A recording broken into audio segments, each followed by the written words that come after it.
ایک دن جنگل میں ایک خوبصورت سیاہ رنگ کا خرگوش رہتا تھا۔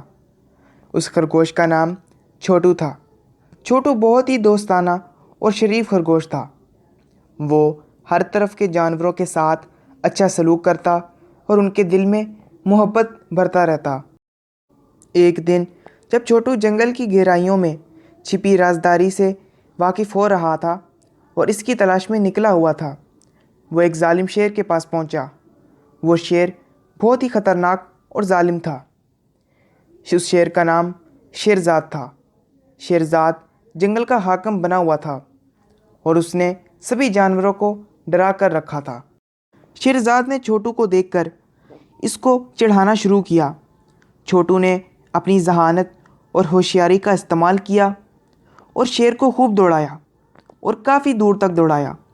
شیرزاد کو چھوٹو کی ہوشیاری میں اپنی شرمندگی محسوس ہونے لگی اور وہ واپس اپنے علاقے میں آ گیا۔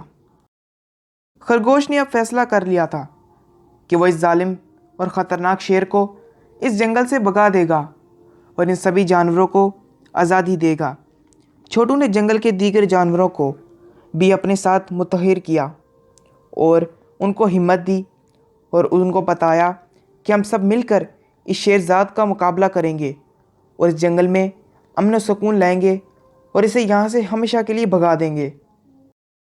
چھوٹو کی یہ باتیں سن کر جنگل کے سبھی جانور جوش میں آ گئے اور انہوں نے فیصلہ کیا کہ وہ شیر کو ضرور ہرائیں گے۔ وہ سب ایک جگہ مل گئے اور متحد ہو گئے۔ انہوں نے مل کر شیر کا مقابلہ کیا۔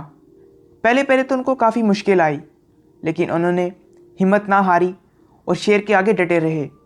آخر کار شیر ان سب کا مقابلہ نہ کر سکا اور وہ جنگل سے بھاگ گیا۔ چھوٹو نے دیکھا کہ ذہانت اور ہوشیاری سے ہر مشکل کو حل کیا جا سکتا ہے اور دوستی اور ایک دوسرے کی مدد کرنے سے ہر مشکل آسان ہو جاتی ہے۔ جنگل میں سب نے ایک دوسرے کی مدد کی اور متحد رہے، جس کی وجہ سے شیرزاد جیسے خطرناک دشمن کو شکست ملی اور وہ جنگل سے آخرکار چلا گیا۔